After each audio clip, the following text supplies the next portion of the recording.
But yeah, it was the weekend was the weather was unbelievable, so blessed. And it looks like this week's pretty moderate too. Like it looks like this weekend's going to be all right. So it's not till next week that we get a little bit of cold. Yeah, I'm just hoping it holds off for the weekend because this is the great bar mitzvah week of Bryce, and so I'm going to have to hustle it down to Miami and Sunday morning. But it looks good. It looks good.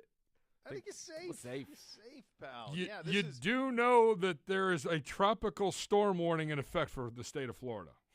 My Florida? brother told me that, actually. Yes. I did know that. For when? Right now? Later this week. No, towards the end of the week, yeah. Oh, baby. My brother's down in Vero, and he was saying that's en route. So I did not know whatever that, that means. Okay. Yeah. You're safe. You got nothing to I worry think you're about. going to be fine by Sunday. We should be fine. Yeah. But It's supposed to be like 80 down there on Sunday. I just looked at it. Could be a wet 80, though. I don't know. It's interesting. So Yellowstone debuts this Sunday. Oh, man. Speaking of weather, typically when this show is discussed, and now it's become a real phenomenon, and so usually when it's discussed, people will say to me, oh, my God, you're so lucky. I can't believe you grew up in Montana. Oh, yeah, it's wonderful. And the idea is, well, I inevitably hear, I got to move to Montana. I got to go out and visit Montana. So I was talking with my dad last night. They had sustained 50-mile-an-hour winds. Jeez. Friday, Saturday, Sunday. The high today was 17 with 4 to 6 inches of snow. Oh, my God. So yeah, Montana, Yellowstone apparently just shoots Montana like in May summer. and June, and that's it. That's it. And so that's all you ever see. It's that. But it's pretty brutal there. The Buckeyes had a crazy wind game on Saturday. It was just insanity. So you're starting to see the weather wreak a little bit of havoc. You're right, it didn't affect the game in Chicago on Sunday, but it was a big problem on Saturday, to say the least. All right, Gibby, I've just looked this up since you put me into a temporary panic there. You're worried? Are you worried? No. I said it was probably going to be gone by the time we got there. Well gone. 90% Tuesday, Wednesday, Thursday. Rain. By Friday, you're at back up to 85, 40% rain. Saturday, 86%, 40%, and Sunday, 77 and 25. We're good. We're fine. We're safe. 77 degrees? Yeah. For Sunday. That's interesting. Boy, bring a parka. I know. You're down there, that's cold. Down there, that is cold. That is cold. How did the hoops go? Let's see. How do we do? Bootsy was a winner in his debut. He's a gunner. He's a bit of a gunner. I mean, there's not a shot he don't like. So we had to have a little chat on the way home about, sometimes we want to pass. We got to people pass who the are ball. Open. What was this? Yeah, was he he's making used a to high me just- percentage, or was it just like reckless gunning? Not a great. It was reckless abandon. A lot of rimmed out. I mean, it was right in, but I mean, if he was inside the arc, that sucker was going up. So it was a high volume shooting spree for him on Saturday morning, 9 a.m. So it was an early tip time for him. But so that one was a win. I had Beamsy keep score of it because they don't keep like an electric score, but I always want to know, like, where are we here? And according to Beamsy, we won by 2. Beamsy's debut went 1 up, 1 down. A hardy Chardon team beat us in the this is a preseason tournament, so this is all for seeding. They came back and beat us, I think 35-30. So, but for third graders to score 30, that's pretty good. So we were able to get some points on the board. That was good. And then NBC went 2-0 in their games yesterday. So it's nuts. Did you tell them that it's too soon? It's too too much for sure. It's too soon for this hoops. Like I gotta back this up. It hit me over the weekend. I was like, my God, really? And I will say, I'm curious where you guys sit on this. I understand that I view things through a little bit more of a college prism than the two of you. But I find that for me, this is the time of the year, and it probably helped by the fact that, we didn't play, that I find the NFL takes a little bit of a back seat for me, that the games are kind of ho-humish, that the performances are a little bit uneven. And I think that happened a little bit yesterday. It helped that I think another thing that helps my argument here is there weren't a lot of great matchups yesterday. Yep. There really were. It was kind of like the NFL this early November. It's like, and then it ramps back up again in December. But it feels like this month is kind of a college football ownership month. Like if you compare Saturday in college football to Sunday in the NFL, it's really not close in terms of the type of theater you got. But but I don't know if that's just me, just because I view things a lot through a college prism. It could very well be. It's not me, but I could see No, I know you're somebody not college football yet. but somebody who's equally invested in both could feel that way. Yeah. You know what I mean? I thought that the Sunday slate left. I mean, I had a hard time. I was paratrooping in between stuff. But if not for a fantasy buy-in, there wasn't anything that I'm like, I got to see this other than a little bit of Miami. Finishes Chicago. at 1 o'clock. There were 4 games that all kind of finished at the same time that came down to like the end. So that was fun to watch. That was good. Yeah. The 4 o'clock, there So were only red 2 zone, games. the red zone. Seattle, Arizona. And then what on paper, you're, defending Super Bowl champ Rams against Brady and the Bucks. Yeah. That should have been a banger. And it was awful football. Yeah. They're awful, terrible. The Bucks are absolutely beatable. We can beat the Bucks. There's no doubt in my mind. They're dreadful. Well, are you sure the Bills aren't? I mean, what the hell, man? Depending on Allen's elbow. Well, yeah, he's banged up now. Ruh-roh.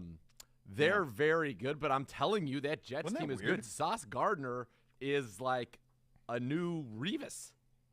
Yeah, for sure. It's just like Wilson was pretty bad, Yeah. and it's like it's fine. Like they don't have Breece Hall, and it was just a weird weekend in the It league. was It really weird. was. It was. Gibby, where are you on my early November theory? I did not watch one NFL game till Sunday Night Football last night. I did because of fantasy. Yeah.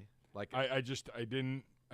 Well, number one, it helps when it's 72 degrees and sunny outside. Yeah.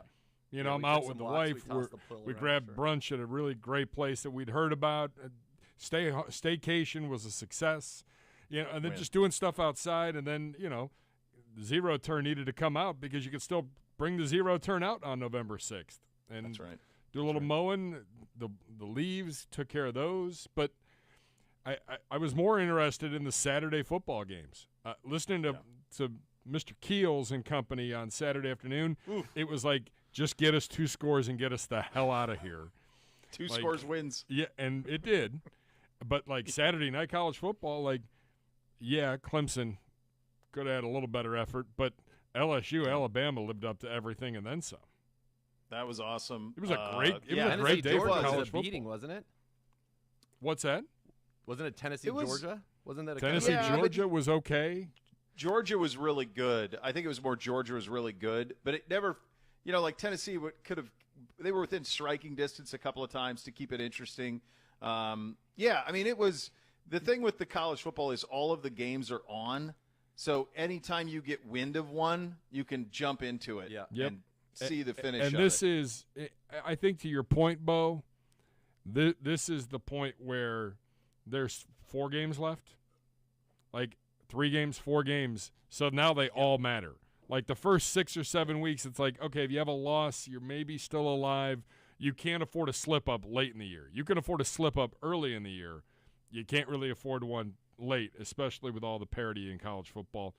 I would tend to agree with you. I would also say this. Basketball, no matter what the form, from the pro level, and I know the Cavs are worth watching. They're great. They are awesome. Yeah. No basketball should be played until after Thanksgiving. Agreed. I Not Like needed. after December 1st, go ahead. We're officially into winter. That's when the winter sports begin. By the way, couldn't Yellowstone agree not with you needed more. right now either. Not needed. No, at they all. should have Not- done that in not needed February. one little bit. No, and I agree with you on the hoops. I think so. Totally. I was looking at our schedule for Friday. I've got Parker, Beamsy, and Not Black Cobra each play 2 games Friday night. Parker then plays 2 games Saturday morning. Beamsy plays 2 games Saturday morning. NBC plays a game at noon. Bootsy plays at noon, and then they could have as many as at least 2, maybe 3 games Sunday each if they make a run in these tournaments. It's lunacy. That's I mean, you could bet. My 3rd grader could play by the end of this weekend. It's entirely possible we'll have played 8 games. That was half of a season almost for me when I was in high school. Yeah. It's crazy, That's crazy. amount of games. Well, and so- again, that's AAU used to be literally the middle of April through like the early part of July, 2nd week in July, and then it was done. Gibby. I know it's It year still round. is. This is community. This is community basketball. Like we're playing for our towns. Like it's nuts.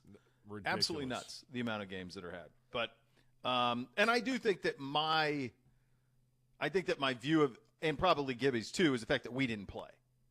If we play, then you're all course in. you're in It's the that NFL. we were out, and then I was keeping an eye on the Bengals, and they just slumped. Yeah, So I had to play there against was Joe Mixon in one of my fantasy leagues. That was fun. the one time this year that hurt you. Oh, my God. Like he's done nothing all year. He had 55 points. It's the most points somebody's had since a running back's had since Sean Alexander's insane Monday Night Football game. Like, that's crazy. That's a long time ago. It is. I think also my fantasy teams are in the dump. Just totally. Sad. There's just been too many guys Too got many hurt, injuries. man. Yeah. Too many injuries. Can't help it. Big Javonte Williams stock, Jonathan Taylor stock. Oh, God. Yeah. All of that just garbage. So what are you going to do? What By are you the going way, to do on that front? Speaking of crazy, have you seen what's happened in Indianapolis? I have. Not the firing, but the new head coach? I have. Yep. So the Jeff notion Saturday. that, correct. The idea that you would – so it's one thing to, like, fire Frank Wright. Yeah. Like, you just wonder what led to, like, their whole operation this offseason. Like, get Matt Ryan, we're a quarterback away. That was the sales pitch for that organization. So then they bail on it, 7 games into it? Yep. Then they play Sam Ehlinger, who there isn't anybody terrible. on the planet, globes, who was going, oh, yeah, I got to see more of Sam Ehlinger. Need it. Like, nobody. Who's asking for that? So Right. they force that on him. Predictably, it goes abysmal as they get slumped in New England. Yes. And so then you fire him, and then you go take Jeff Saturday, who seems like a hell of a guy, but is currently coaching like a high school team in Georgia. Do I have that right? And he's like a consultant with the Colts. This is for from ESPN. Zach Kiefer. By the way, if you think we're stunned, you should see the reporters who cover the Colts right now on social media. I bet. The Colts bypassed 2 former NFL head coaches already on staff, Gus Bradley, John Fox, and a rising coaching candidate in Bubba Ventrone to name former center Jeff Saturday the interim coach. ... That is a real sentence. Like, these guys don't know. These guys are befuddled with this move. What would that be like? Would it be like if we, like, and then us hiring the Hoff? Yes. Yes. Yes. That's what it would be, right? He's the first. I just saw this tweet. Jeff Saturday is the first NFL coach with no college or pro coaching experience since Norm Van Brocklin went from the 1960 NFL MVP with the Eagles to the coach of the Vikings in 1961. This ends well. Hold on a second. First of all, they for sure asked Peyton, right? And he said no. I don't know that Peyton. I'm guessing Peyton isn't taking Jim Irsay's calls. It's my hunch. Okay, but I bet they tried to ask him. For sure. Did they ask Andrew Luck? Player coach. I don't know. I mean, how many people did it? Was Jeff? Crazy. There's no way Jeff Saturday was the first person they wanted to get.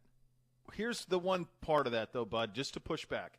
Didn't you say that wasn't I reading? I think it was Zach Kiefer reading that he is currently a Colts consultant. I don't know. I believe.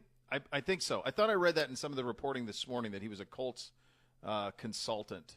So he already had ownership's ear.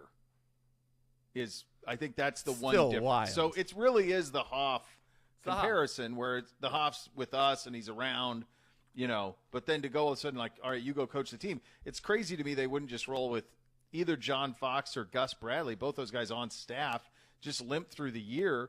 They clearly Like, are I'm going kind of for the surprised. bottom. What about Pat McAfee? I'm surprised maybe he didn't ask McAfee. Well, if you watch McAfee on game day, I think you know where his home is. That's right. I mean, he's killing it, just killing it. Yeah, by the way, from Schefter, he has been a consultant for the team. There you go. Okay. So he's got ownership's ear, and that's how that. So it probably was a pretty quick to get to Jeff Saturday. He wasn't plucked out of the clear blue sky. There was right, but I just someone feel who was like talking they're with ownership. People of more. People are. I don't more know. well-known. I mean, who knows? Get me Jeff yeah, Saturday. Like you who had to be. knows? You were compelled to have Jeff Saturday as your head coach. Anyway, whatever it is, and maybe he's a great head coach. Maybe he turns out to be an excellent head coach. It might work. Who knows? I do think we're kind of, in my opinion, this is just me. Sure. I think they kind of did Frank Reich dirty. Frank Reich is he's a winning coach for them. I think he's 42-33, something like that. Mm-hmm. They've been to the playoffs in 2 of the 4 years that he's been the head coach, and they haven't had a quarterback.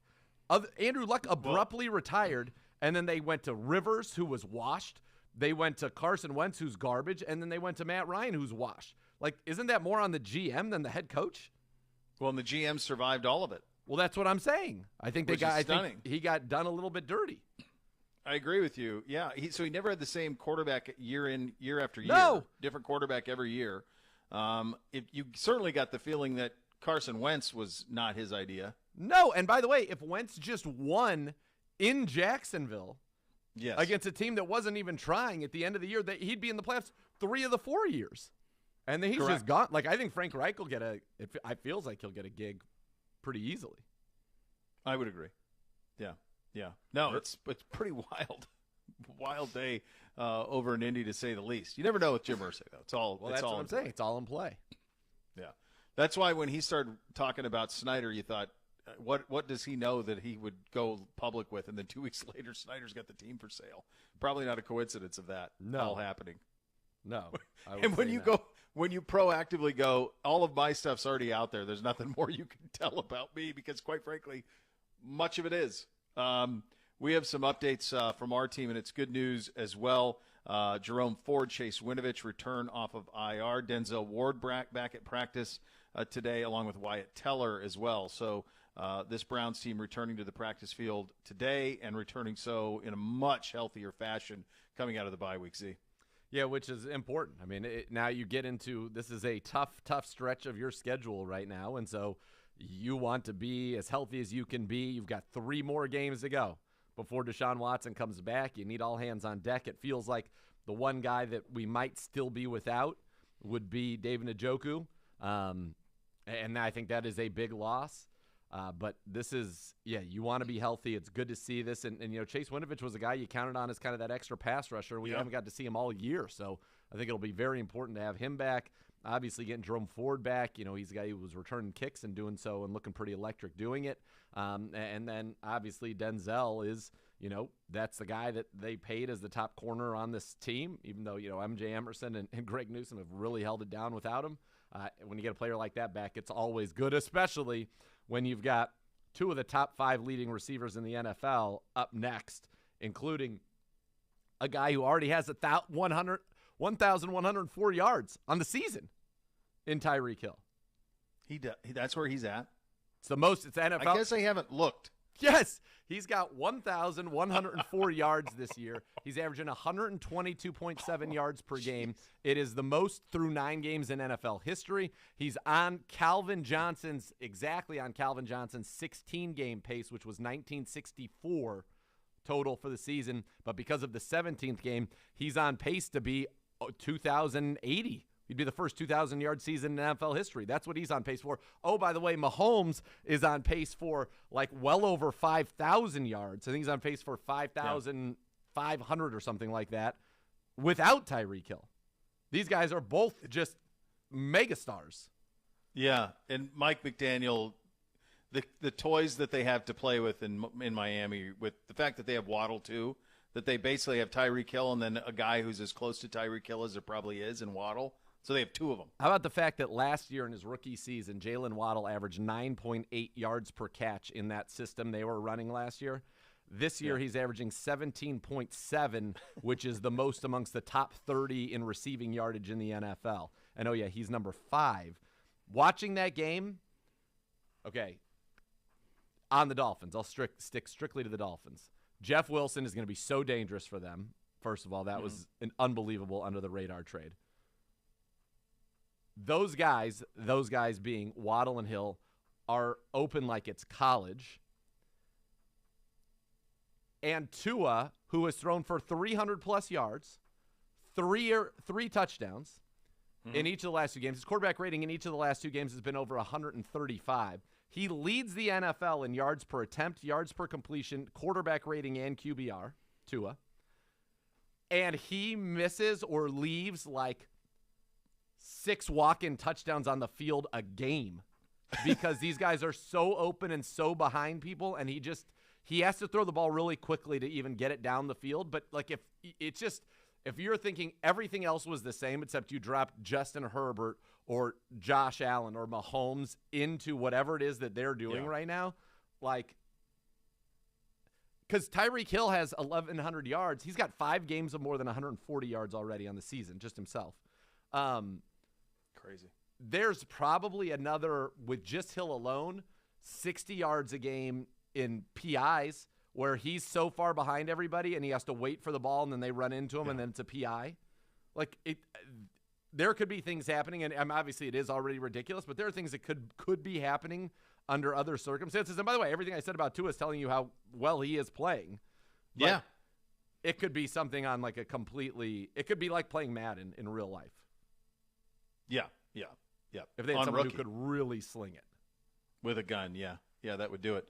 Hey, Browns fans, you could enter for a chance to win season tickets for the 2023 season from Sugardale in your local Meijer. 2 lucky fans will have a chance to compete on the field during halftime on November 27th for the ultimate prize. Text Browns to 55678 to enter today. Coach Stefanski was at the podium. We'll have that for you. We will go around in a really strange Sunday in the National Football League at much greater detail coming up as well. Take a look at where we are at the halfway point with this Cleveland Browns football team. We're off and running. Cleveland Browns Daily on 850 ESPN Cleveland.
And Rumpke Waste Recycling is family-owned and operated. Whether you join them as a customer or as an employee, you'll become part of the family. Visit rumpke.com to learn more today. And now let's head to the podium. Kevin Stefanski from earlier this morning. Okay, good to get that extra work day in with the guys. Guys are done. Meetings, some work out there on the field, which is really good. Got some competitive periods, which we needed. And then we'll set our sights on Miami come Wednesday. But just felt like it was important to get the guys back in here, talk to them a little bit in these meetings, and then get out there on the field. With that, I'll take any questions. Is Denzel and Wyatt, are they trending toward playing Sunday? I think they're trending appropriately. I think they're both in different injuries, all those type of things, but I think they're both making steps. Has Denzel been fully cleared? I think he's still in the next step of the process. And with JOK and David Njoku, are you optimistic they might practice this week? I think we'll have to see on those guys. What kind of challenge does Miami present, especially with the speed that they have at receiver? Yeah, obviously, you start to watch their tape, and those two receivers are special. Quarterbacks playing at a high level. Like I said, we'll get into more of the specifics as we get going this week, but just watching them, they're doing a real nice job being able to push the ball down the field, get the ball in their hands on some catch and run opportunities. I know when you talked to Andrew last week, you talked about taking the week and kind of maybe leaning into your strengths as a team, even if those strengths weren't necessarily what you expected in the offseason or preseason. I guess, what are some of those strengths to you, and do you guys feel like you did that this past week? Yeah, I think you definitely look at that, Ashley, and then kind of see where the tape goes, see where the numbers go and those type of things. And it is true, I think, year in and year out, and you can get as specific as you want in terms of a run type or a coverage type, those type of things. There are some things that you come out of the spring feeling like you'll be good at, and then you're just not for whatever the reason, and there's always many reasons. But I think that was part of the process of looking at those things and saying, can we get better and at that particular thing? Can we put in the work to get better at that? And if the answer is no, you got to move on and try something else. When we talked to David Njoku after he suffered that ankle sprain, he seemed kind of optimistic that the bye week, if he were to miss time, the bye week would help shorten that time. Just where do you think he's at? How optimistic are you that he could potentially I think it's too early to say one way or the other. I think he's rehabbing very hard. Was here all weekend. 30. Get better. So I think we'll certainly know more as the week goes on. But it's hard to handicap it right now.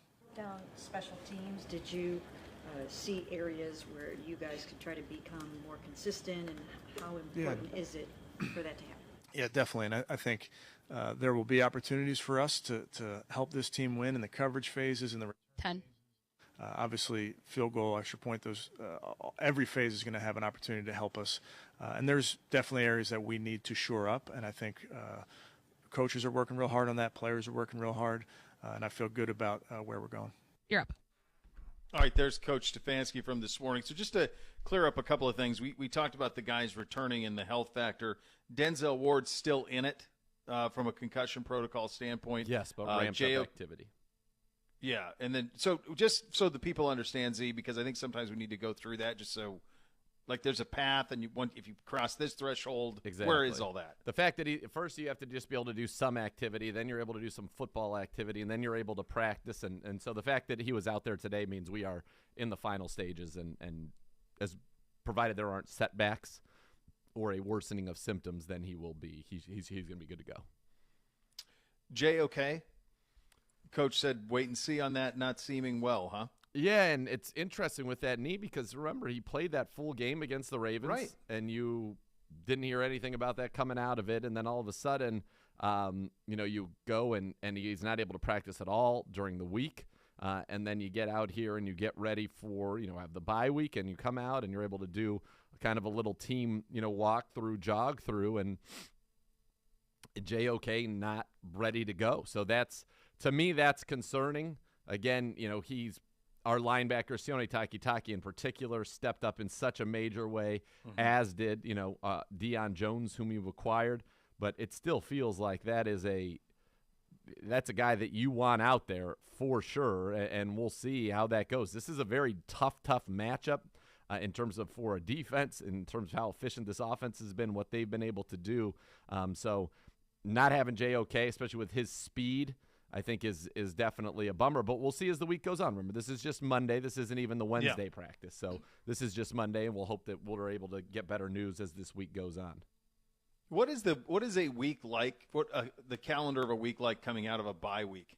When you think of a Monday practice, do they get right back into it, Z? So practice today, off tomorrow, back at it Wednesday. Yep. Is that kind of the back to the normal calendar? Exactly. And I think today was, as we heard Coach talk about, today was more about just getting the guys out there, getting them ready to go, kind of just a practice to practice. Obviously, you've looked ahead to the Miami team, but I think it's more of a practice, and then you will get full into your normal game plan mode starting on Wednesday in terms of how you'd install just your regular path there. So I think this was a good one. I think it was good to see guys be able to get out there, guys be able to get into the mix, and in some cases guys get back that were not out there earlier as the Browns get ready to deal with, right now an elite offense and a team that has not lost a game that Tua has started and finished 6-0 this year when he has started and completed the game out of their 9 games so far. We'll get to the game in greater detail in a second, but the gif of Mike McDaniel telling Justin Fields just stop it. You just stop it. He's great. I'm excited to see him. I'm excited to get to see the guys that are down there on his staff that spent some time with the Niners, and Mike McDaniel's doing everything right. He's incredibly likable. He's incredibly personable. He gives, in terms of answers from a coach in the National Football League, I think he gives you as real of answers as anybody in the game today. And it's all working. Candid. It's all working. So it's good to see him. But, yeah, that was hilarious. Fields, sets the record. Now, it's the regular season record. Everybody who remembers that Colin Kaepernick against the Packers in I want to say it was either the wild card of the divisional round, back when they just kind of put that read option on the Niners' run to the Super Bowl where they eventually lost to the Ravens. That was a decade ago, actually. Because when we were in Baltimore, they honored that team, 10th anniversary of that team. So that was 2012. Oh, come on. Yeah. God, we're old. I know. Again, it flies, that feels brother. like yesterday at that game, man. Yeah. I remember the lights going out in that place and being like, this ain't right. That ain't right. I was so worried. That's 10 years, huh? Yeah. Wow. I guess so. I guess it has to be, my friend. Yeah, I mean, it's interesting how they kind of identified – kind of the coach, the style, after just an awkward offseason that had, they're being sued by Brian Flores. They've got this Tom Brady flirtation. They tried to get Deshaun Watson. They tried to get everybody. And then they get Tyreek Hill. And at the time it was like, well, what good could it do if Tua can't throw the ball to him? But they can. And that does work. And he's open. He's better than he's ever been, which is also strange, right? That he was so dominant with Mahomes, but it almost feels like him with Waddle because it's two guys. Like the Chiefs were always trying to find that other burn, right? Yes. They were trying Cole to find Hardman, the other guy. Right. Right. They threw a bunch of guys in that mix. And then the Dolphins actually have it. They actually have two guys who can terrify you deep. And so that's all makes them just so terrifying. I saw something else that make me feel old. It was a wrestling tweet, and they said, what in your head is 25 years ago, and it was like Hulk and Mach, a picture of them, and then actually 25 years ago, and it was of Steve Austin. Yeah, 25 years ago, it would have been 97. Yeah, right. That's Steve Austin, Hulk and Mach. But WrestleMania 5 is 32 years ago. It's crazy. Yeah. Absolutely crazy how quick time flies. All right, we will go. Go ahead, bud. I would say, it's nuts. So it doesn't slow down. The older you get, I feel like the faster it goes. Yeah, and the kids just puts it on speed. A new way to cheer on your Cleveland Browns, the help of your favorite four-legged companion, Barking Backers, presented by Milkbone, is the Browns' newest club for pet parents worldwide. Sign up today at barkingbackers.com. Barking Backers, the fan club for dogs. On the other side of this quick timeout, we'll go around a wild weekend in the NFL, wild weekend in college football as well. You could see something in college football that clearly has never happened before, and it's not that hard to get there, and it does involve the Ohio State Buckeyes and the Michigan Wolverines. I'll kind of outline that for you coming up next, in addition to a busy weekend in the NFL. Listen to Cleveland Browns Daily, brought to you by Ballybet on 850 ESPN Cleveland.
You're up. Bathroom of your dreams. You can transform your current bathroom into a custom bath for a spa-like experience. Let the Bath Authority make it a reality for you. They'll do it at a more affordable rate than anybody in town. I promise you that. The Bath Authority, our area's premier bath and shower remodeler, expert and factory-trained installers. You give them a call now, you get $500 off your next custom bath or shower remodel. That number is 216-220-8399 or go to thebathauthority.com. It's where affordability meets quality. The largest selection of bath projects are all made in the United States. Change your bathroom from outdated to outstanding. Acrylic tubs that insulate and keep the heat in, tub-to-shower conversions. Again, superior products with expert installers at thebathauthority.com. All right, what do we chalk this weekend up to in the NFL? Is it just widespread parity that can happen? I mean, the Chiefs, Mahomes threw it, 58 or 68 times for 443 yards. They only mustered 20 points. It actually was a key scramble that kind of saved it for them. They couldn't find the end zone. They can't run it and survive. Malik Willis was, 5 of 17 in the game? 5 of passing? 16 for 80 yards, and he ran 8 times for 40 yards. I mean, just crazy. And somehow it takes all of that for them to win at home against Tennessee, which has got a lot of guts, but they can't throw it to anybody. Vrabel said at postgame. You've got the Jets beating the Bills. The Packers might just be bad. The Bills and Chiefs are both great. How do we make sense of what happened to them Sunday? It comes down to, sometimes it just comes down to money downs and delivering in key situations, and converting on third downs, putting points on the board in the red zone, getting your field goals and getting your touchdowns. And I thought we saw a lot of teams that didn't do that at a high level. Watching the Vikings and the Commanders, they ended up winning 20-17 to the Vikings.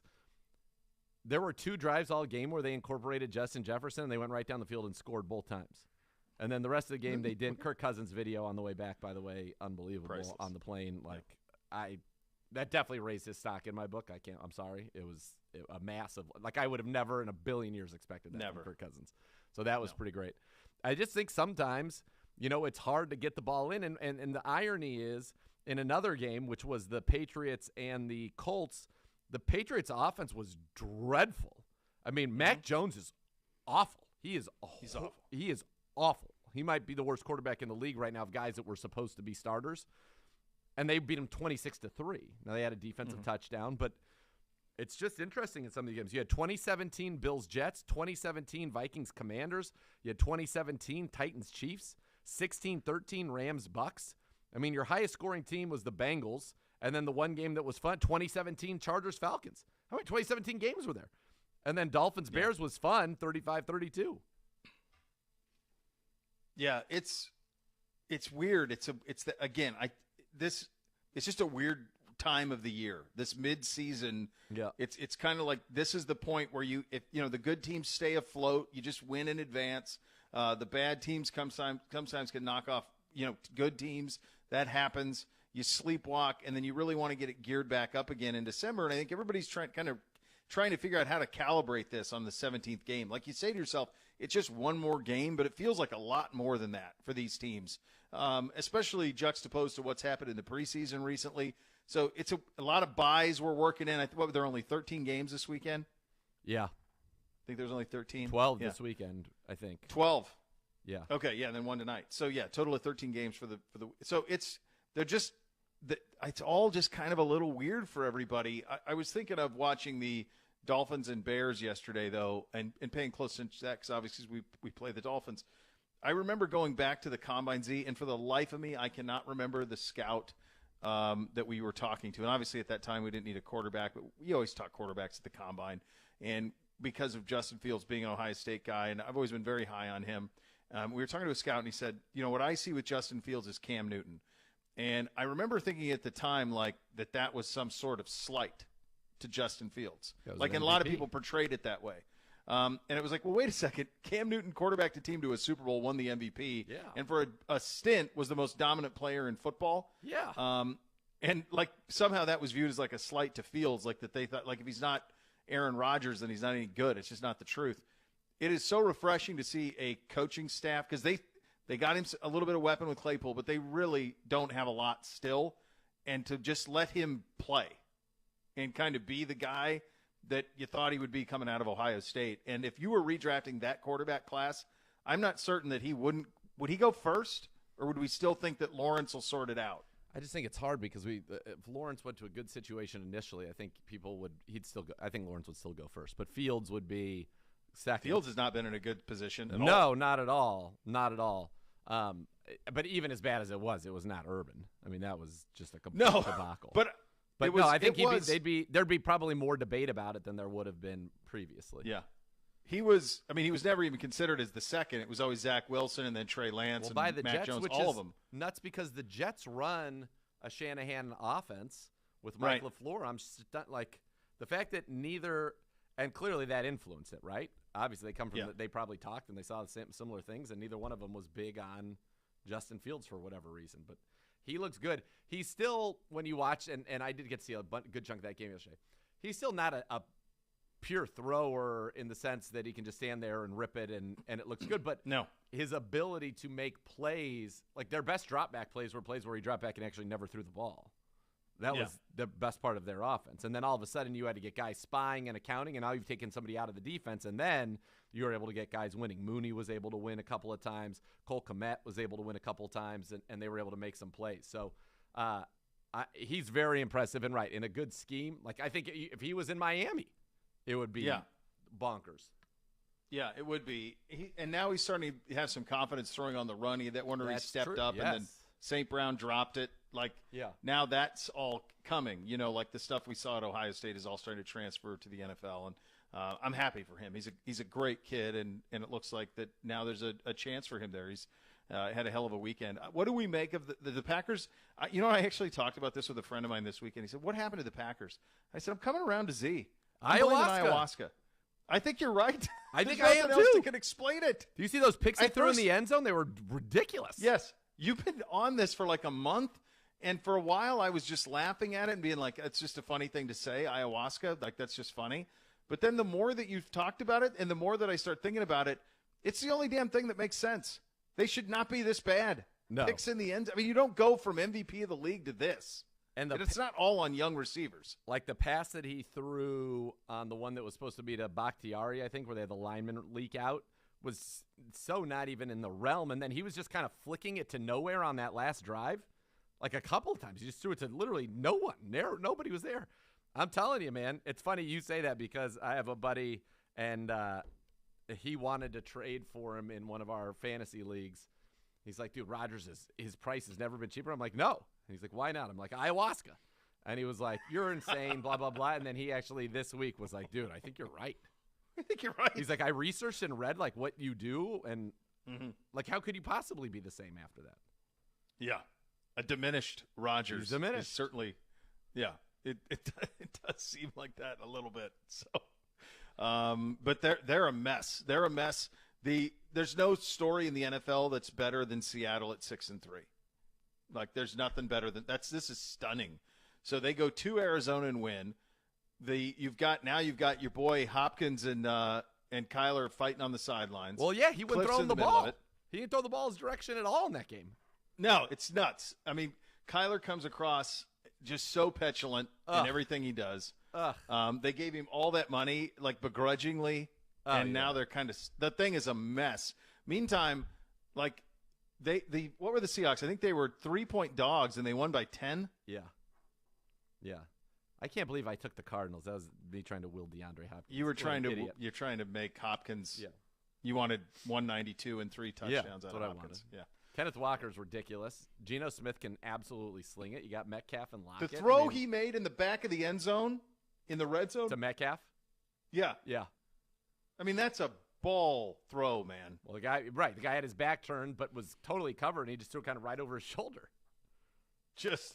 Yeah, it was great. No, I don't think it was to Metcalf. I think it was the one where they were Arizona had dropped in a zone. Or maybe it was to Metcalf. Was it a touchdown? Yeah. So I saw it over the corner of my eye. It had to be Metcalf. That was it. Yeah. It was. That was nuts. Yeah. So they're in first place in the NFC West. This Seattle team that I thought for sure was tanking. I thought that for sure. Watching it with my dad was hilarious because he hates Kyler Murray so much that he kept rooting against him for he just doesn't like him. And then I was like, well, why do you hate him so much? Well, the A's wasted a draft pick on him, and then he admitted he often beats the Niners, and it drives him nuts. But he needed the Seahawks to lose. As a Niners fan, you wanted Arizona to win that game. Let me ask you a question. Yeah. Did your dad ever growing up just in your head feel like he would, but although you guys usually rode in the same direction, but did he ever like root against things you liked out of spite? No. Because you guys always liked the same teams. We always liked the same teams. My dad pulled that. He was big on that. Like I liked the Bears growing up because there's no teams around me. Yeah. I've told the story before. He would root against the Bears just to stick it to me when I was like 10. So that's I go, what is your problem? Why don't you like the Bears? I don't like Ditka. What has Ditka done to you? Yeah. What's he done to you? Right. By the way, I'm your son. Who gives a damn about Ditka? Yeah. Maybe help me. Adopt my team. Right. No. But just don't be a jerk. My guy Vince Conti, it wasn't that he was against, like, he was rooting against them because I liked them and we were best friends. He just didn't want to root for what everybody else did, so he was like a Cowboys, Bulls, U fan. The U. Like, just a contrarian. Yeah, and just pick teams that were always good. Random. Yeah. Well, yeah, front runners. Right. That's good. That's nice. All right, here's what's not that far off in college football after what happened this weekend. So first of all, Clemson and Alabama are both done. So this is the first time in the college football playoff era that one of those teams won't be in the playoff. And they're both out. Bama lost to LSU. Clemson got drilled by Notre LSU Dame. in? Is it OSU? No, Georgia, LSU, Michigan? No, because they've got 2 losses already. They have 2 losses. They'd have to win the SEC, and then it would still be a little bit tricky. They won't, though. Georgia will beat them. But Bama and Clemson out is enormous. Congratulations to Marcus Freeman at Notre Dame and my guy Laurinaitis for getting there. That's a big, big win for them. And they drilled Clemson, dominated them. Yeah. Here's the scenario that I'm going to paint for you. Georgia wins out and wins the SEC. They're the 1 seed. Very, very likely. Tennessee doesn't lose again. Okay. They don't really play anybody of record. Very likely that it will happen. They play like South Carolina. I think they play like South Carolina, Missouri, and maybe Vanderbilt. They'll be heavily favored in all 3. They win out. They're in. Yep. They'll be the 4 seed. Or maybe the 3, depending. Ohio State wins out. They would be the 2. Yep. Okay? The Pac-12 cannibalizes itself. They've all got 1 loss. But even if Oregon comes out, Oregon lost to Georgia early in the season 49-3, and I don't think the committee is going to be able to get over that loss, even if Oregon were to win the Pac-12. The ACC is already eliminated. TCU's undefeated in the Big 12. It's a little bit of a fly in the ointment that I'm trying to paint this picture with. But they've all in 6 of their wins, they have gone up against a backup quarterback at some point in the wins. Yeah. So they play Texas this week. Very likely they lose. Michigan loses a close game at the shoe. Yeah, they're in. And gets in. Yeah. And you're going to have, I think it is very likely that you could have Georgia, Tennessee, Ohio State, Michigan in the Final Four. 2 conferences for 4 spots. Well, there should only be 2 and conferences. The 2 conferences, they're going to be the 2 conferences that are going to control college football for the next 20 years because of the television money they're going to get. They've already done it, previously, but it's going to get even more. I think it's actually likely that that's the way that this thing plays out because I think Ohio State, Michigan will be close in the shoe one way or the other, and I think the other 2 are going to win out, and I think it's really possible that you could see if that. Michigan wins a close game at the shoe, is it automatic then that it would be Ohio State, Michigan, Georgia, and Tennessee? No, I think it's more likely the other way. If Ohio State wins a close game over Michigan, I think Ohio State losing at home to Michigan would be kind of tough for them. Even if it was on like a last-second field goal? I think the home part of it okay. would be sticky for them because they don't really have – Ohio State really doesn't have a quality win, and the fact that it's at home, like losing close at home could be a little problematic. They could give somebody else the benefit of the doubt. But if you're losing to a team that's like top I agree. 4, why would it I agree. matter? You just would need a little more help. I think it's easier if Ohio State beats Michigan close for them both to get in. Okay. And then they'd split it up, so it would be Michigan, Georgia, and It would Ohio go- State, Tennessee. Yeah, that's exactly how it would do. Or you could flip them if other teams lost. But it's not that – I just think for the first time in this era, not only is it's not far-fetched at all, it is, you could argue, somewhat more likely than not that that's the way that it plays out. Is Michigan any kind of a threat to actually win that tournament? They're not a threat to beat. It's weird. Like I don't think they would match up well with Georgia at all. Okay. But I think they're going to be a hell of a problem for Ohio State because they're really physical and they can run. And the last couple of weeks, Ohio State hasn't been able to control the line of scrimmage. I mean, they played in a wind tunnel. I was texting with Matt Andrews, who's on the network on the sidelines. I texted him. I'm like, as if he didn't have enough to do. Yeah. Because I'm watching on TV and I'm like, I can't see how bad the wind is. He goes, it's insane. He goes, it's 30 sustained, 30 mile an hour sustained, gusts to 50. He said they cannot throw the football in this. They cannot. Nobody can. The ball literally stops. And I was talking to somebody this morning. They said, I think the reason we didn't realize it was so bad on television is because there was no precipitation in it. Yeah. There wasn't snow or rain, so we couldn't see it driving. The wind. Yeah. You know? They need some leaves to blow across the screen or something, some tumbleweeds out there. Yeah. Yeah. Like Stroud was like 10 of 26 throwing. Yeah. For 75 yards. Those are very brutal, difficult environments in which to thrive. Yeah, it is. Very, very tough. But that's in play, certainly. Hey, Cleveland Browns fans, skip the chore of laundry. Enjoy life, not laundry. Tide Cleaners is offering 30% off dry cleaning for the month of October. Be entered to win 4 VIP Browns tickets to an upcoming home game. Just mention promo code Browns. Visit TideCleaners.com to find the closest location to you. Some exclusions may apply. On the other side of this quick timeout, 8 games in, 9 to go. What do we have to look forward to? Easiest to toughest in the remainder of this season. That's coming up next. You're listening to Cleveland Browns Daily, brought to you by Ballybet on 850 ESPN Cleveland.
A partner of your Cleveland Browns. While you depend on the Browns to win, you can always depend on OBM. They can tackle any size office situation.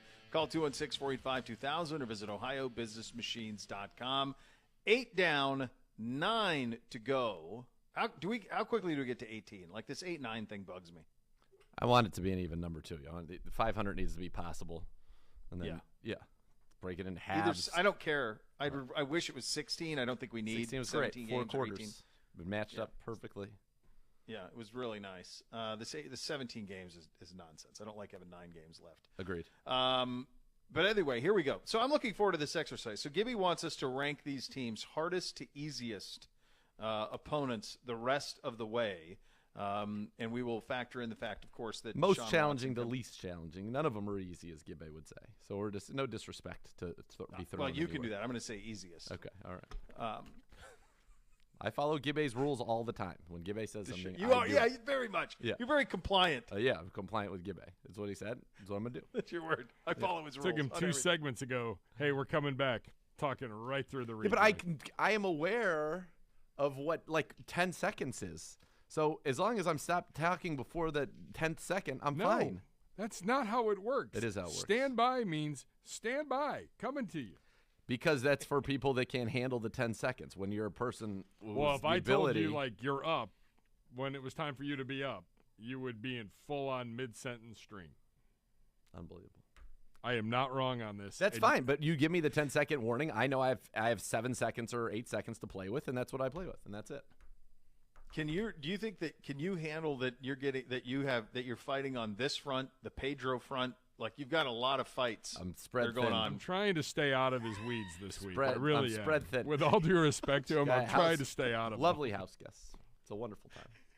Spread thin. Baco Nation. Baco Nation just had his What's he up to? 30th party, his 30th birthday party. Threw him a surprise party, and the sign for it that they laid out for him said Baco Nation. I was very pleased with that. Made It's me his very happy. nation. It is his nation. We're just living in it. Yeah, Happy absolutely. 30th, Baco Nation. God, 30 years. Just 30? What a babe. Oh my! Just a wee little babe. This is marriage number one. Just a wee lad. Oh, Gibby, still one and only for him. Just fine. That's unbelievable. All right, let's go. How do you want us to phrase these then? If not easiest. You can go number 9 should to we call number this? 1. Yeah. To the tough, All right, hardest. Okay. Yeah. All right, hardest remaining game at Buffalo. The end. Well, do you want to do it that way? You want to go top down, or do you want to go bottom up? I mean, I just did it. So All right, you do that. All right, I have Buffalo as the toughest game as well. All right. Who do you have? All right, let me look at this thing. Is it possible that we go 1-2 right now? I am. Yeah, I have at Miami as our second toughest game. No pressure. Yeah, see, it's brutal. Like the two that are the most challenging come boom boom. Pre-Watt. And I have 3 of the top 5 in our next 3 games, all pre-Watson. Yeah. All right. Number 3 for me, I know certainly of the success, but I'm still going to go at Cincinnati as 3. I have home for Baltimore as 3. I just think Baltimore's a good team. They're tough. They're tough on us. Mm-hmm. So I have them as 3. I have at Cincinnati 4. So So we just had those 2 flop because I had at Baltimore 4. And I had the top 2 kind of in their own tier, and then the next 2 in their own tier. Then the 5th one to me is also in its own tier, and then it's kind of 4 of the same. I think the 5th one is Tampa Bay for both That's of what us, I have. I'm sure. Yep. The one thing I will say about Tampa Bay is I have no clue. They don't look good. Something's been off. But yet, like, I could also see them by the time in 3 weeks. I could see them being really good. I would think that I would be big fan of there being elements in that game. Fine, they don't run Be it. a huge fan of elements. Yeah, they don't run it well. So, but they almost feel like the biggest wild card. Like, I know Buffalo's really, really good. I know Miami's a really, really challenging, really good, tough matchup, especially healthy. And then at Cincinnati and Baltimore, I agree with you. Like, those 2 are kind of interchangeable, however you want to view them. Yep. Tampa Bay could end up being one of the better teams we play based on if they're can somehow get rolling a little bit. They still have all those weapons that are scary, and they still have the greatest quarterback of all time. But they do not equal the sum of their parts. I'll tell you that. Agreed, and they still have talent on defense. I think that they've got to get, Godwin's clearly not healthy. Mike Evans feels like, big physical receiver. Sometimes they just kind of run out of juice, and it feels like maybe you're getting there with him. But, yeah, they're still scary. They're still a formidable team. And they shouldn't have won, and they won this last game. Yeah. I mean, I thought it was over when they didn't get the fourth down. Then they get the ball back from the Rams and end up winning. And Jalen Ramsey was obviously hot, said we never should have had to play defense again. Fair. The two worst offenses in the NFL right now are run by Sean McVay and Peter LaFleur. In terms of scoring drives per game, they are the two lowest, which is shocking at this juncture. And at least the McVay thing, they won the Super Bowl. Yep. They have nobody on the offensive line. They clearly were not prepared to replace Andrew Whitworth. They cannot run it. Nope. At all. Nope. And they never figured out anybody to play opposite Cup. They had, that was Allen Robinson. Why am I blanking? Robert, who was my guy? Robert Woods. Rob Woods was so good before the injury. And then they had Odell. Mm-hmm. And they don't have that now. So they are a one trick, and Stafford just gets bludgeoned. And it's almost like he's – I'm sure he's beat up. He's beat up. And, sometimes, look, he was been in the league for a long time. He finally won his Super Bowl. And there probably is some all right, I've done it. My career is complete. Yeah, they're in a pickle, man. Long term they are. Yeah. Did you see him, by the way, with that Caleb Presley kid from Barstool? Did you see that clip going around yesterday? No. The guy, the Barstool kid who's got the long hair and the mustache? Yeah. He conducts those awkward interviews. Interviews that are so weird, but funny. Yeah. But yet can be just comedy. Yeah. And then they got the big kid eating the ice cream on the couch. Yeah. Who's in them? McVay did one of those this week. It's unreal. It's unbelievable. Oh, wow. In season he did it. Yeah, you need to find it. It's pretty great. All right, so 1 through 5, we have the same 5, just a little bit of order different. Who do you have at number 6 on this list? So the remaining games are at Houston, New Orleans here, at Washington, at Pittsburgh. I believe that home for New Orleans is the hardest game. I don't think home field advantage exists that much in the NFL, to be perfectly honest with you. It certainly hasn't for us this year. Mm-hmm. It certainly, from looking for example, this week, all these road teams were favored, and so Vegas doesn't think that it is a massive deal. I think the Saints on a neutral field are the best of those 4 teams by a pretty decent margin, in fact, I think. The only thing that's interesting about the Saints is, so no Michael Thomas, he's done. Who's quarterback? Is that an Andy Dalton game? Dalton, yeah, probably. What we're dealing with there? Yeah. It's also a Christmas Eve game. You got Olave, you got Kamara, got some guys on D that can play. Yeah, you see the Kamara stuff come out over the weekend with his Vegas, the details. Yeah, on that. not good, but he's playing. Great. For now, I'd like him to not. I score, don't know. I'd like him to not score 22 PPR points tonight. I can tell you that. I don't think that's going to happen. I'm going to give you a curveball. I'm going to go Washington if they stick with Tyler Heineke. Okay. Chase Young is back. McLaurin. Rivera is a guy that sometimes can rally a ship and play good in meaningless games. So I'm going to go Washington 6th in this one, and then I will go New Orleans 7 in this one. Okay. I'm fine with it. I mean, I had Washington 7. Okay, so we're close. Yeah. And then it's is it Houston or Pittsburgh? So Houston would be I have Pitt, Houston then one's Houston. tricky. I have Pitt then Houston.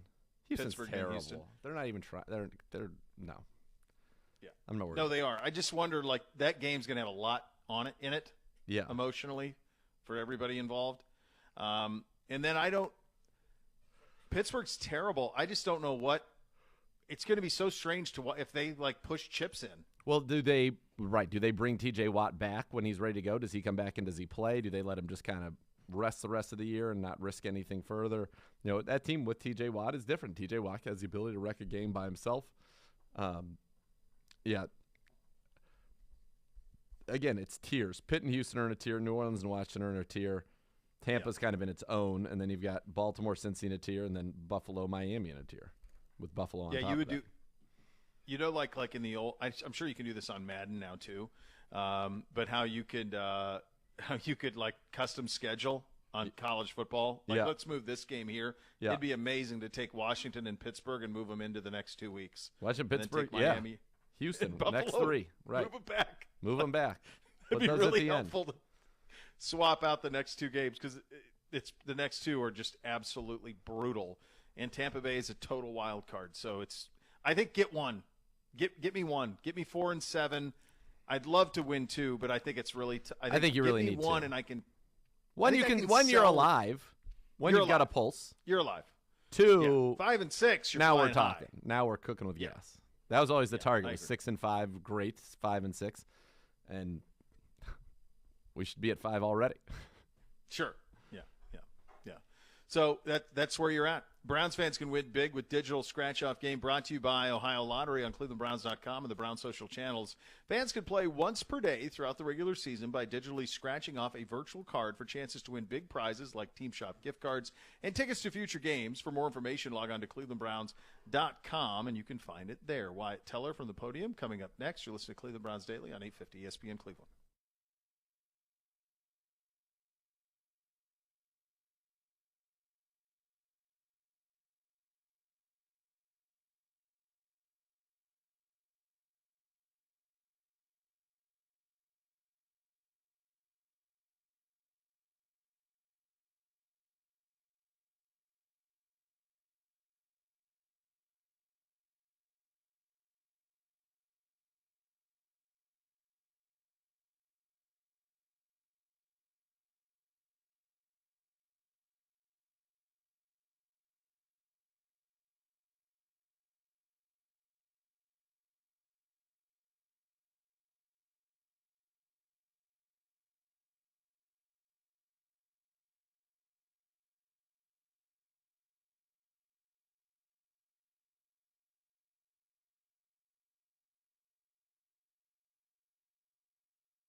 My friends, the Bath Authority can be your friend. Your bathroom can be the bathroom you've always wanted, the bathroom of your dreams. It can be a spa. It can do it for you in about a day. They take your current bathroom, transform it for you into an experience unlike any other. Let the Bath Authority make it a reality for you at a fraction of the cost of the competitors. The Bath Authority is Cleveland's premier bath and shower remodeler, expert and factory-trained installers. You call now, you get $500 off your next custom bath or shower remodel. That number is 216-220-8399, or go to thebathauthority.com. It's where affordability meets quality. The largest selection of bath projects are all made in the United States. Change your bathroom from outdated to outstanding. Acrylic tubs that insulate and keep the heat in. Tub-to-shower conversions, you need them, they got them. Superior products with expert installers at thebathauthority.com. And now let's head to the podium and Wyatt Teller. With another big AFC game coming up this weekend, how much be out there? Yeah, I mean, I want to be out there every game. I get paid a lot of money to be out there, so I want to be out there every game. No, I enjoy it, and I truly do. I respect the guys. I don't want them to be out there by themselves. You know, obviously not out there by themselves, but you know, I feel like I want to be out there. I want to do everything I can. So, you know, with that in mind, I'm trying to get back, trying to get right. Is it a different perspective watching from the sideline, even then watching film in a game you're not playing? Yeah, my hands hurt less. No, truly, you know, when you're on the sidelines, it is kind of weird.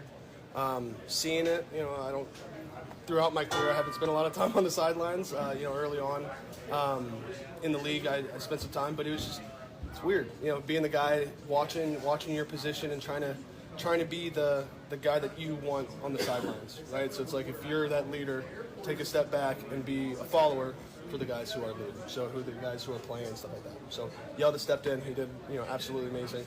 And I was watching him, I was watching his footwork, I was just trying to orate to him what was going on and what I was seeing. Is there one thing why with the calf league? Is it pulling? Is it run blocking? Is there one thing that it maybe flares up a little bit more, it's a little harder? Not really. I just feel like it's a weird injury because it's like the first day you're like, oh, I can barely walk. And then throughout the next week you're like, oh, okay, I can move a little bit better and then move a little bit better. But given the injury it is in offensive line play, you know, it's not like I know DBs who get back from the exact same calf strain in a week and you're like, well, how the heck did you do that? And they're like, well, we have a little bit different position. They're not pushing as much. They just got to drop back and run. So.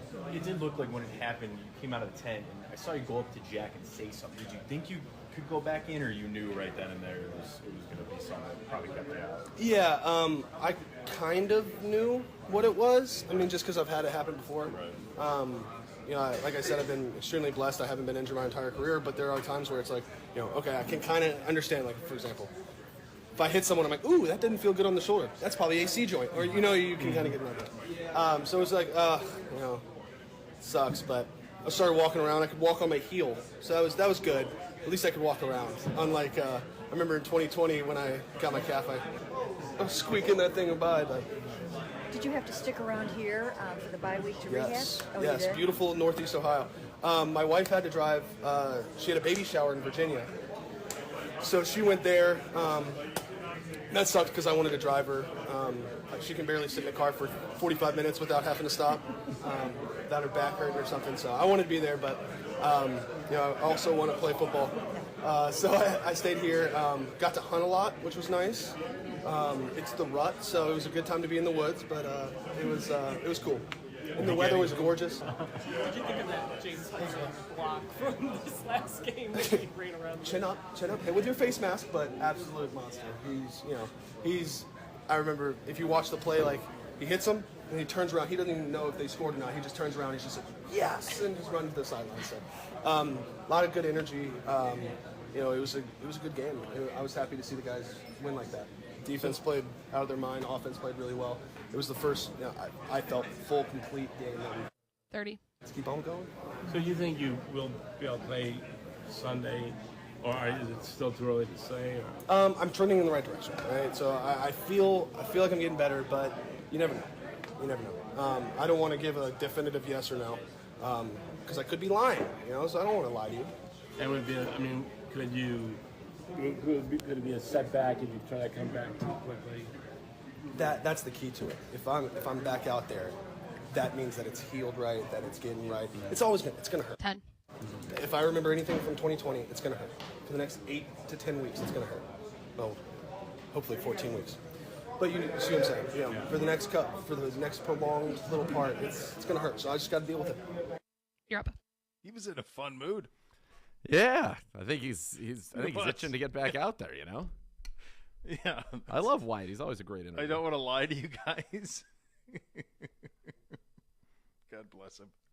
Look, it'd be amazing to get him back out there, but it's really also amazing what we have, you know, on that offensive line and how guys have been able to get in there and play when needed, and the depth is remarkable there. And when you have a guy like Bill Callahan, it's just a stunning level of competency up front, and we're very blessed to have it. But it'd be great to have him back. Everybody who comes into our building and works with Bill Callahan is better than they were when they came. Every single person. I mean, Ethan Posick right now is a top 3 center in the league. You got Batonio and Teller are the 2 of the top 3 guards. You've got, you know, James Hudson's progress from year 1 to year 2 has been phenomenal. Yelda Froholt, Michael Dunn, what they were able to get out of Blake Hance, who I'm not sure where he is now. I know the Niners claimed him, but I think they let him go. He's just a phenomenal coach and allows you to use resources or turn undrafted free agents into guys that can come in and competently start for you. It's wild. It really is. He's so good. It's an amazing thing. Callahan and Scott Peters, both of them. Yep. And then when you combine this type of talent like Wyatt has with that type of coaching, that's how you get all pro level, and we have seen a lot of that here recently. Be part of one of the most passionate fan bases in the NFL. Join the Brown season ticket member waitlist today for the best chance at securing tickets for all home games in future seasons. Don't miss out. Go to clevelandbrowns.com/tickets or call 440-891-5050 to reserve your spot today. Our old buddy Nick Shook will join us coming up next. It was the Cleveland Browns Daily, brought to you by Ballybet on 850 ESPN Cleveland.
Serious lawyers for serious injuries. Call 1-800-ELKO. You're up. Free case review. Elk & Elk is a proud partner of your Cleveland Browns. Welcome back into the program. And, of course, it is our privilege to welcome back into the program our old buddy, currently at the NFL.com, the NFL Network, Nick Shook.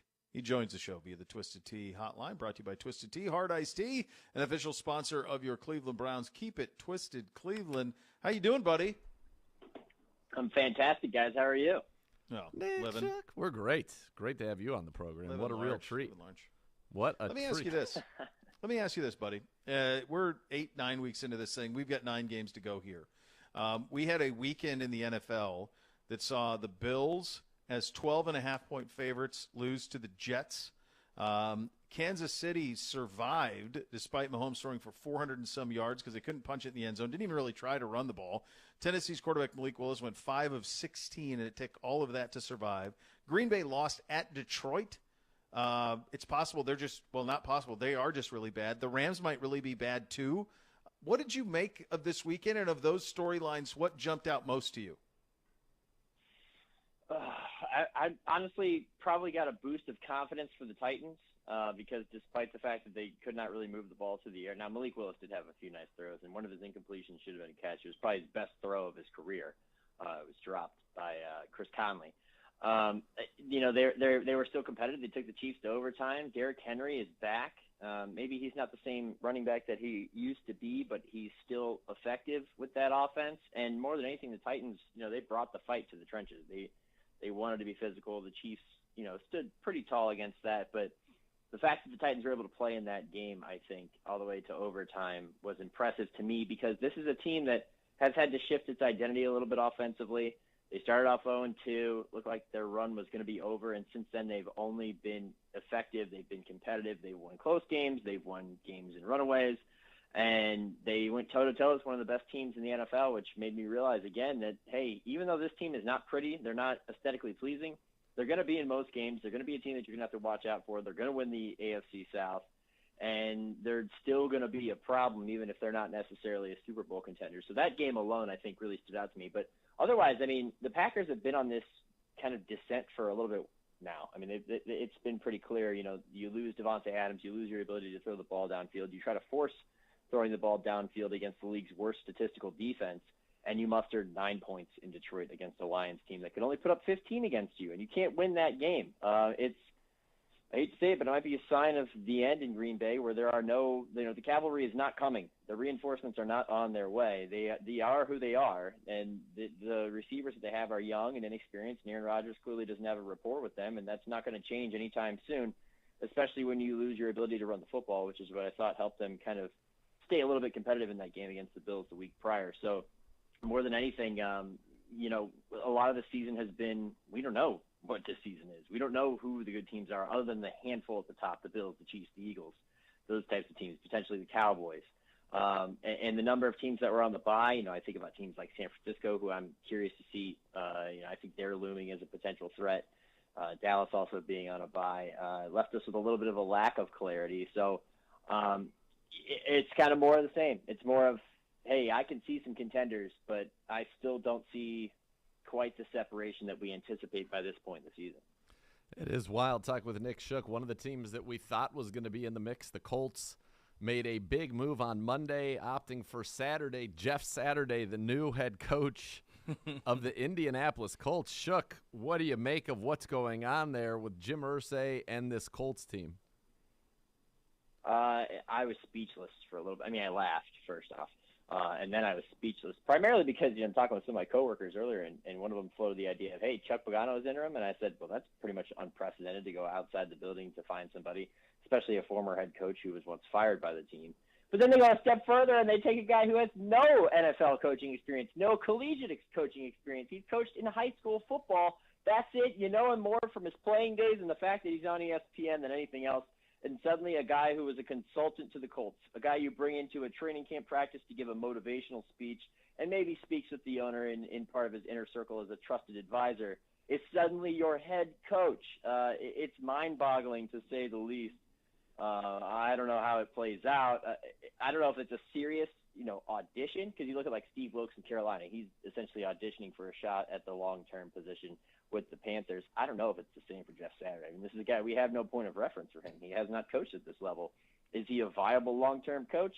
I guess we'll find out. And that's why I just came back to the point of laughing, because I'm like, man, this is so out of left field. I don't see what you accomplished there, other than the fact that, look, this team needs a quarterback. They've needed a quarterback for about 3 years. Ever since Andrew Luck retired, they needed a quarterback. They haven't found that answer, whether it was, the 1 year Phillip Rivers was their best. Carson Wentz disappointing down the stretch. They melt down. They missed the playoffs. And Matt Ryan experiment did not go well at all. So they need an answer there. And they need to have a high draft pick and be there you in a position go. to be able to take that guy. And I think maybe Jeff Saturday makes the fans happy. Hey, we love Jeff Saturday. He was Peyton Manning's center. We like that guy. And even if you lose, you're like, well, can you get mad at Jeff Saturday? I guess not. That's telling my theory from 45 minutes ago. That's right. This is done with Jeff Saturday is going to be paid, get the bag to say, okay, come in here, make the fans happy, and we're not winning anymore, and we're getting a quarterback because Andrew Luck retired on us, and ever since then it's been not fun to be the Indianapolis Colts. So we're going to go get one of those top quarterbacks in this draft. Yeah, and they've already done this, Shook.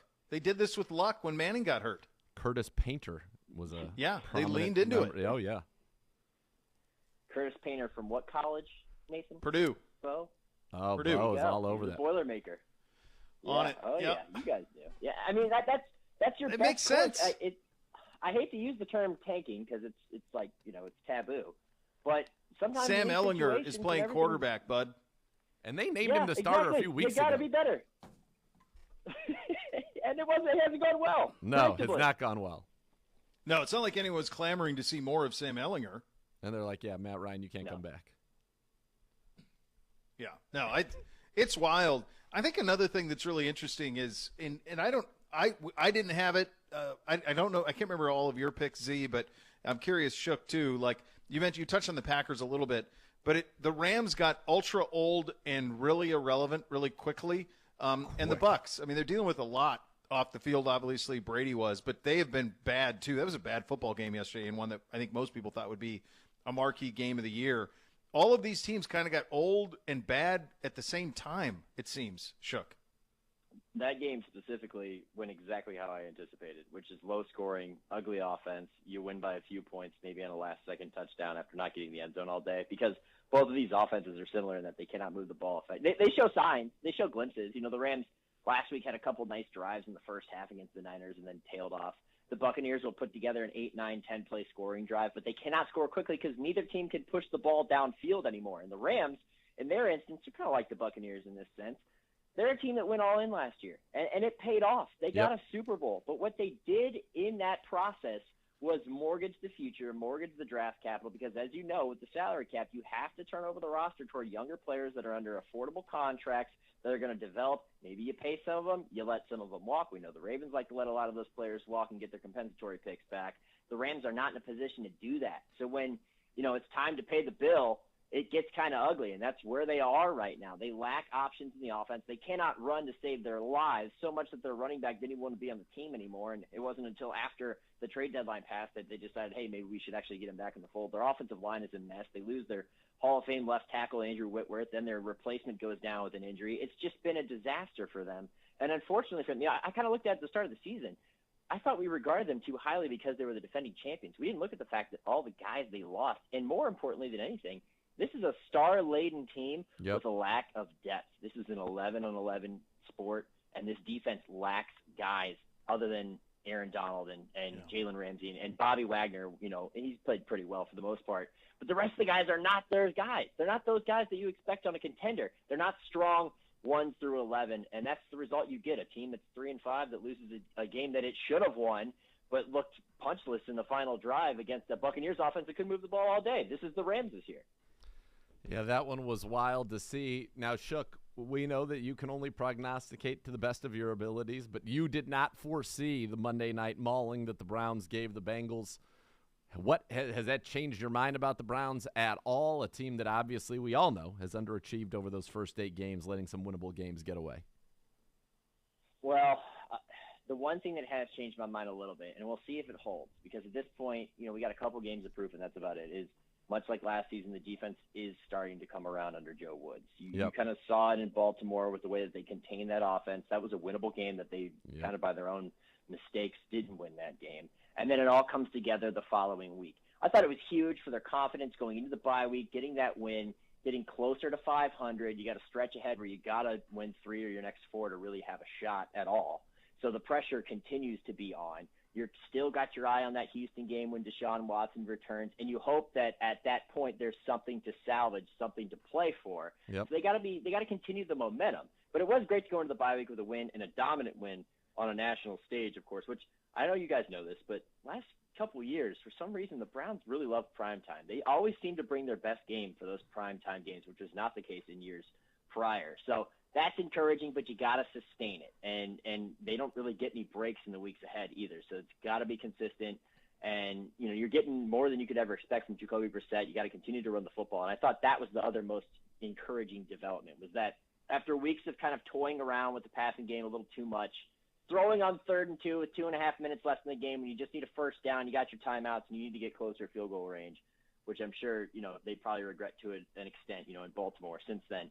Instead, committing to the run, accepting that your strength is your offensive line. You got a great offensive line coach in Bill Callahan that's got, no matter who's up there, they're playing well as a unit. You got a phenomenal running back in Nick Chubb. You got a good spell back in Kareem Hunt. You got more guys behind him. You don't need to throw the football 35, 40 times a game. You don't need to mix it up that much. Trust your run. It will lead you to victory. And it led them to victory along with their defense, and also led them to victory in the fact that they were able to put that game away. On the ground, deep shot to Amari Cooper. It all came together. So you got to stick with the run, hope the defense continues, rattle off some wins, and then we'll talk by the time Deshaun Watson comes back to the playing field. Shook, the thing that's interesting is that win against Cincinnati. So I think you had the worst of us at home in the loss to the Patriots, right? Yep. That's as bad as you can be. And then the last 2 weeks, you have really consistent play. I mean, you mentioned the mix, the mistake in the Ravens game, however you want to spin that, but pretty close to the style that is going to be required for us to win. And then you get the apex of that against Cincinnati. And what all of that does is it gives us hope, right? You can peddle some hope here on this team. The next 3 are really brutal: at Dolphins, at Bills, then Bucks at home. I feel like if they can get one and be 4-7 when Watson comes back, it's not ideal, clearly, and we should be a lot better than that from a record standpoint. Sure. But 4-7, you'd love to have 2. But I think if you can get one of them, you can play meaningful games when Watson gets back, more than just meaningful because Deshaun Watson's playing, but rather because you're still in the hunt for something. Do you buy that? Do you think 1 is enough, or do you feel like you have to get 2? I feel like you got to get 2. 4-7, you're essentially got to win out at that point. You got to go 10-7 to have a realistic shot at even a wild card berth. Because I don't know if you've been watching the AFC East, but they got 2 or 3 teams that are. It's a tightly packed division. It's going to be really hard to get that 3rd wild card spot if that's what you're aiming for. Now you could go through the division. You're not that far behind in the division, and you do have some key division games coming up, and you're also pretty good against the division so far. But that's still kind of a tough ask because it is rivalry games, familiar opponents, all that stuff. But I think that you want to get 2 of the next 3. If your defense continues to play the way it has against Miami, then you got a shot. Buffalo's going to be tough, but they're also coming off a bit of a clunker against the Jets, and there's maybe a little bit of a blueprint on how to beat them there. They really missed Matt Milano in that game. And I think Tampa Bay, we already talked about it. I don't think they are who we thought they were.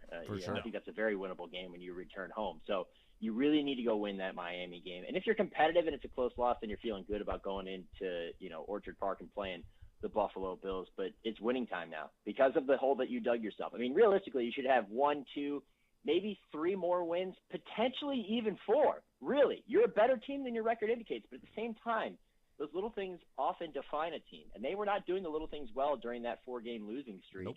Maybe they've started to figure it out, and that's how you go win a game on the road in Miami or maybe even in Buffalo as well, and you're in a much better spot by the time you come back home against Tampa Bay. Shook, I was watching Miami this weekend, obviously, and that was the most fun game of the weekend, Miami-Chicago. And I've obviously, in getting ready for this game, been able to watch a bunch of their stuff. And Tua's playing great. Waddle and Tyreek Hill they're so open, it's crazy. And what I was saying earlier, and again, Tua's completing 70% of his passes. He leads the league in yards per attempt, leads the league in yards per completion, leads the league in quarterback rating.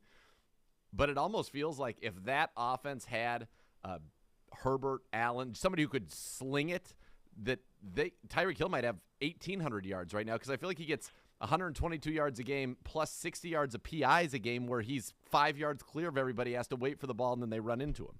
It's wild how yeah, I was gonna say, even better they could be. He's lost like 10 yards to catch on balls that he's got to stop and come back. Yeah. Because he's been that open. I pulled up the numbers today because I was doing our midseason awards picks, and I was like, all right, let's see who's leading the league in receiving. Oh, wow, Tyreek Hill. got Even in that offense, 1,104. even in the offense, even in the offense that didn't have its quarterback for a couple of games, an offense that frankly wasn't performing as well as it should, even though it's still pretty good, and an offense that also has Jalen Waddle, and he's still putting up those numbers. So I totally agree. I think you put a better quarterback in that team, and they're really lighting it up, and they're probably in a better position record-wise. That's why, the narrative on Tua has shifted, at least generally speaking, because now folks are like, hey, look at the numbers they're putting up. They're winning games. Maybe Tua can be the guy. I think they're winning, not necessarily in spite of Tua, but their ceiling is a little bit lower with him still there. I'm still not sold, and I know they're running out of time, and I know they feel good about where they are right now with him because it's better than they've been in recent years. But again, like you said, you put Herbert in there, you put somebody else in there, and I know Herbert is a sore spot with Dolphins fans. I learned that during their rookie years. I think that they're even better. So yeah, it reminds me a little bit of the Browns with Baker a couple of years ago, where you're like, hey, they're winning games, they're a good football team, and then deep down you wonder, like, how would they be with like prime Deshaun Watson? Like, would they be that much better? And I kind of feel the same way about the Dolphins right now. It's crazy though, because statistically, Tua is incredible. He's 70%. Yeah. 1980. They haven't lost with him. 15 touchdowns, 3 picks. QBR is 80. I mean, the rating is 115.9. I mean, Z had it earlier. His last 3 games, the rating's over 130. Last 2 ratings over 130. Like, yeah, back to back. It's the wildest thing. But like, unless you actually watch, I'm not disagreeing with anything he said. Unless you actually watch their games and you see what's missed, and you just look statistically, you'd be like, the guy's a marvel. He completed 80% of his passes in the win against Detroit. Yeah. Yeah, and that's crazy. the thing. And that game especially, the way they came back and won that game was really impressive. But again, like you said just now, he's still missing throws. Like, he's still not as sharp as you expect him to be or as the numbers indicate, which just tells me, man, like, there's still so much untapped potential with this group. Like, they built the right team around him to maximize him. It's just that his maximization is not as high as you'd like it for an elite quarterback play in this league. No. You're the best, buddy. Great catching up with you. Thanks, guys. Always love being on here. Nick Shook. Great friend. Nick Shook. Nothing quite like tailgating touchdowns and twisted tea. It tastes just like real tea. Well, because it is. It's made of real brewed tea. Cool, refreshing, 5% kick of alcohol. It's thirst down and goal. Twisted tea, hard iced tea. Keep it twisted. So much more to come, including a score. You listen to Cleveland Browns Daily on 850 ESPN Cleveland.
Hey, Browns fans, you could enter a chance to win season tickets for the 2023 season from Sugardale and your local Meijer. 2 lucky fans will have a chance to compete on the field during halftime of the November 27th game for the ultimate prize. Text Browns to 55678 to enter today. We have a Monday Night Football game of great interest. Is there a Manning cast on this one? I hope so. I hope so, too. That'll change. That'll make it exciting for me. If there With is. New Orleans, doesn't there have to be? I would think. Let's see. Hold on I mean, one second. like Peyton with the Jeff Saturday news, that's going to be gold. Omaha, let's see. Because wouldn't they have released their lineup if it's happening tonight? Not necessarily. They didn't release their lineup last week. Though. Just a friendly reminder. There is a Manning cast tonight. Boom. They already tweeted out a tweet. First year last Jeff Saturday. They got that. So, yeah, this is going to be – all right, so that's fun. That'll be a fun game then. Good. It is Monday Night Foosball, and the Baltimore Ravens 5-3, 3-1 on the road, heading down to the Big Easy. New Orleans 3-5 on the football year. I still don't know who's playing wide receiver. I think Olave's back, but I don't. Jarvis Landry was questionable. I don't know what's going on there. No Michael Thomas. He's done. Yeah. Bateman's done for the year. Yeah. So I don't know what. I don't know who's playing. This is. I know who is. Yeah, I know who is. Lamar. Too. That's right. Same. Yeah. Same. Ravens. So we're both at 6-6 right now in the week. So we need this one to give us a nice little. Hey, listen, we had to do this on a Wednesday, and by the way, we'll need a ruling from you, Gibbe. Something to marinate overnight 30. is that one of the lines moved from Thursday to Friday and turned a loss into a win. So, like, if we did it on Friday, our side would have won. It's just something to think about. Something to think about. I'm not something to think about for the competition committee. Does it benefit you or Bo? Both. Yes. Both. We were in unison. Well, then we'll have to work on it. You only wanted it to benefit Bo. I'll give it I know some that. thought. Okay. The next level is next. We're back tomorrow. Cleveland Browns Daily, 850 ESPN Cleveland. You've been